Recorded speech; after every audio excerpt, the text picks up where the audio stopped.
श्री मोरबी પાંજરાપોળ trust સંચાલિત સદભાવના વૃદ્ધાશ્રમ દ્વારા 10 લાખ વૃક્ષોના ભારતના સૌથી મોટા વન કવચનું લોકાર્પણ કાર્યક્રમમાં આપણી સૌની સાથે મંચ ઉપર ઉપસ્થિત મારા સાથી મંત્રી શ્રી મુળુભાઈ બેરા, મોરબી જિલ્લા પંચાયતના પ્રમુખ શ્રીમતી હંસાબેન પારગી, सांसद श्री चंदुभाई सिहोरा, श्री केशरीदेवसिंह झाला, मारा साथी धारासभ्य श्री दुर्लभजीभाई देथरिया, श्री कांतिभाई अमृतिया, श्री मेघजीभाई चावड़ा, श्री प्रकाशभाई वरमोरा, पूर्व मंत्री श्री जयंतीभाई कावड़िया, श्री विजेशभाई मेरजा, सद्भावना वृद्धाश्रमना प्रमुख श्री विजयभाई डोबरिया, मोरबी जिला भाजप प्रमुख श्री जयंतीभाई राजकोटिया, सद्भावना वृद्धाश्रमना श्री राजेशभाई, श्री अंकुरभाई डागरिया, मोरबी પાંજરાપોળ ट्रस्टना प्रमुख डॉक्टर नितिनभाई मेहता, मोरबी પાંજરાપોળ ट्रस्टना श्री वेलजीभाई उगरेजा, चेम्बर ऑफ कॉमर्सना प्रमुख श्री जयंतीभाई पटेल, मोरबी जिला भाजपा पूर्व महामंत्री श्री नरेंद्र श्री झाला, जेठाभाई मियात्रा, श्री के.एस. अमृतिया, पूर्व प्रमुख श्री रणछोड़भाई दलवाड़ी, श्री राघवजीभाई गडारा, मोरबी शहर भाजप पूर्व प्रमुख श्री लाखाभाई जारिया, गिर गंगा परिवार ट्रस्ट प्रमुख श्री दिलीपभाई सखिया, उद्योगपति श्री गोविंदभाई वरमोरा, कलेक्टर श्री अग्र मुख्य वनरक्षक डॉक्टर ए.पी. सिंह, मोरबी महानगरपालिका कमिश्नर श्री, जिला विकास अधिकारी श्री, आमंत्रित सर्वे महानुभाव, प्रेस मीडिया मित्रों, सौने मारा नमस्कार। मैंने जयरे आमंत्रण आपवा आया त्यारे 17मी तारीख कीधुं एटले 17मी तारीख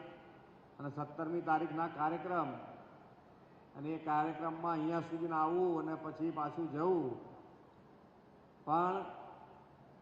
मान्य वडाप्रधान श्री अने एमना जन्मदिवसे जेना उपर एमणे दरेके दरेक क्षेत्रे विकास जरूरी है, पण विकासनी साथे पर्यावरणनुं पण एटलुं ने एटलुं ध्यान राखी अने आगळ वधવાનો एमनो आग्रह होय छे ने एमां ज्यारे आवडું मोटું वन कवच आपणने बनતું होय अने एमना जन्मदिवसे बनતું होय वन कवच आटલું मोटું, तो एमने आजनी जन्मदिवसनी जो कोई शुभेच्छाओं मोटामां मोटी शुभेच्छाओं अपाती होय तो आज आपणे अहींया मोरबीथी आपणा सौ वती आ 10 लाख वृक्षो वावी अने वन कवच तैयार करीने एमने जन्मदिवसनी खूब खूब शुभेच्छाओं आपीए छीए। पर्यावरण अने पर्यावरणनी जाळवणी, विकास अने विकास जे रीते आपणे आगळ वधी रह्या छीए ए प्रमाणे आजे देश अने दुनियामां दरेके दरेक क्षेत्रे ग्रीन एनर्जीनी पण वात थती होय अने ग्रीन एनर्जीनी साथे साथे धंधा रोजगार वधारवा माटे पण पर्यावरणनी जाळवणी आपणी रोजबरोजनी लाइफमां एटले के एनी अंदर पण माननीय वडाप्रधानश्रीए मिशन लाइफ के आपणी रोजबरोजनी लाइफमां पण आपणे पर्यावरणनुं केवी रीते ध्यान राख्युं अने ए रीते जो आपणे आगळ वधीशुं तो जे रीते आपणे माननीय वडाप्रधानश्रीनो संकल्प छे कि आपणे विकसित भारत तरफ आगळ वधवुं छे, तो विकसित भारत माटे विकसित गुजरात अने विकसित गुजरात थकी आपणे विकसित भारत बनावीशुं। अने जो ग्रीन एटले के दरेके कुदरत अने कुदरतनुं जो ध्यान नहीं राखीए, संरक्षण आपणे नहीं करीए, पर्यावरणनुं संरक्षण नहीं करीए तो एमां आपणने कोविड वखते बधाने ख्याल आई गयो तो कि भाई ऑक्सिजन अने ऑक्सिजननी किंमत शुं छे, छतां पैसे त्यां ने त्यां ऊभा रहेवुं पड्युं अने केटलाने तो बधी ज फेसिलिटी घरमां होवा छतांय जवुं पड्युं। एटले कुदरत अने पर्यावरणनी सारवणी संरक्षण कर्या वगर आपणने छूटको नथी एवुं एक वखत कुदरते आपणने कीधुं छे। हवे आपणे एनी अंदर जागरूकता लावी अने वधु ने वधु આપણે જે કહીએ છીએ અત્યારે તમે જોતા હશો કે દેશમાં જે પ્રમાણે વરસાદ એક જ જગ્યાએ એક જ ટાઈમે તમને આમ તમે કહેવાય કે પલકો આમ બંધ કરીને ખોલો ત્યાં સુધીમાં તો કેટલું સાફ થઈ ગયું હોય એવી રીતે વરસાદ પડે છે. ગ્લોબલ વોર્મિંગની આપણે બધા વાતો કરીએ છીએ, પણ ગ્લોબલ વોર્મિંગમાંથી બહાર કેવી રીતે નીકળવું? તો બહાર નીકળવાનો પણ આ એક જ રસ્તો છે કે જેમાં જેટલું બને એટલું આપણે ગ્રીન કવર વધારતા જઈશું. ગ્રીન કવરની સાથે સાથે જમીનની અંદર પાણી વધારતા જેટલું વરસાદનું પાણી પડે છે એ વરસાદનું પાણી જેટલું સંગ્રહ થાય એટલું સંગ્રહ કરીએ અને ના સંગ્રહ થતું હોય તો જમીનમાં ઉતારવા માટેનો પ્રયત્ન આપણો કરવો જોઈએ. આપણી જોડે વિઝનરી લીડરશીપ છે,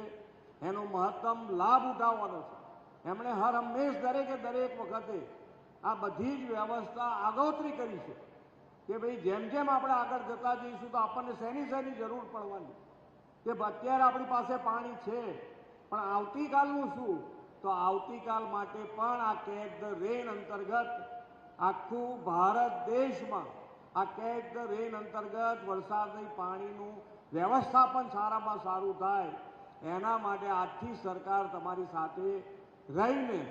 એમનો તો હર હંમેશ કાર્ય મંત્ર રહ્યો છે કે સૌનો સાથ, સૌનો વિકાસ, સૌનો વિશ્વાસ અને સૌના પ્રયાસથી આપણે આગળ વધીએ છીએ. અને સરકાર તમારી સાથે છે. તમે જે પાણી અત્યારે દરેકે દરેક ધારાસભ્યને પણ કેચ ધ રેન અંતર્ગત વરસાદી પાણી જમીનમાં ઉતારવા માટે 50-50 લાખ રૂપિયા વધારાના આપ્યા છે.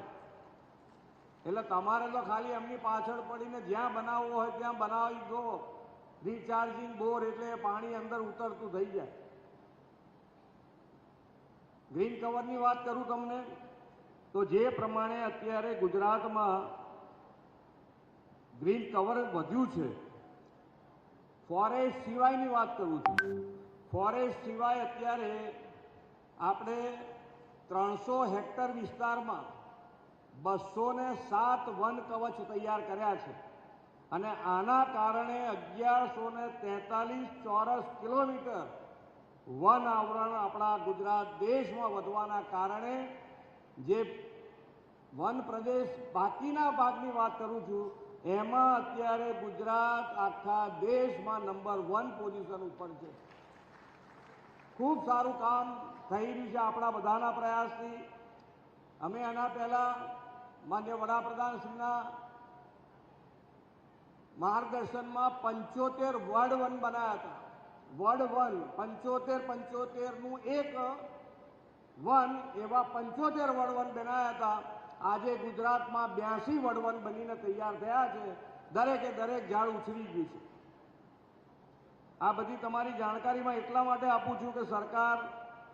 ગ્રીન કવર વધારવા માટે તમારી સાથે ખભે ખભો મિલાવીને આગળ વધવા તૈયાર છે અને આપણે જો એ રીતે આગળ વધીશું તો જ ગ્લોબલ વોર્મિંગમાંથી આપણે બહાર નીકળી શકીશું. આજે સેવા પખવાડિયા તરીકે આપણે માન્ય વડાપ્રધાનશ્રીનો જન્મદિવસ ઉજવતા હોઈએ છીએ અને એની શરૂઆત આજે માન્ય વડાપ્રધાનશ્રીએ સ્વસ્થ નારી સશક્ત પરિવાર આનાથી આજે મધ્યપ્રદેશથી એમણે શરૂઆત આખા દેશમાં કરાવી છે અને આ સેવામાં જે શારીરિક દરેકે દરેક બહેનો માટે એમણે આજે અપીલ કરી છે કે દરેક માતા બહેનો દીકરીઓ આ સેવાનો લાભ લઈ અને જે પણ આપણું CSC સેન્ટર હોય, PSC સેન્ટર હોય ત્યાં આગળ જઈ અને તમે તમારા દરેક ટેસ્ટ કરાવી શકો છો. વિના મૂલ્યે કરવાના છે અને પાછળ જો કદાચ કંઈક તકલીફ ઊભી હશે તો એની દવા પણ ફ્રી થવાની છે. તો આપણે સૌએ આનો લાભ મેક્સિમમ લેવો જોઈએ. 15 દિવસ ચાલવાનું છે. સ્વચ્છતા પણ આપણે એટલું ધ્યાન આપતા હોઈએ છીએ અને સ્વચ્છતામાં સાથે સાથે અત્યારે જે રીતની દેશમાં પરિસ્થિતિ બની છે તો એ પરિસ્થિતિમાં પહોંચી વળવા માટે જે ટેરિફ વધાર છે, ત્યાં આગળ બધા બિઝનેસમેન બેઠા છે, જે ટેરિફ વધારાના કારણે જે પરિસ્થિતિ સર્જાઈ છે એના માટે પણ આપણે સ્વદેશી ઉપર આપણા દેશમાં બનેલી વસ્તુ, માન્ય વડાપ્રધાન શ્રી શું કહે છે, આપણા દેશમાં બનેલી વસ્તુ, આપણા દેશમાં બનેલી વસ્તુ બધી જ આપણે વાપરી શકીએ અને એ રીતે જો આપણે આગળ વધીશું તો આપણને કોઈ આગળ મુશ્કેલી પડવાની નથી અને આત્મનિર્ભરતાનો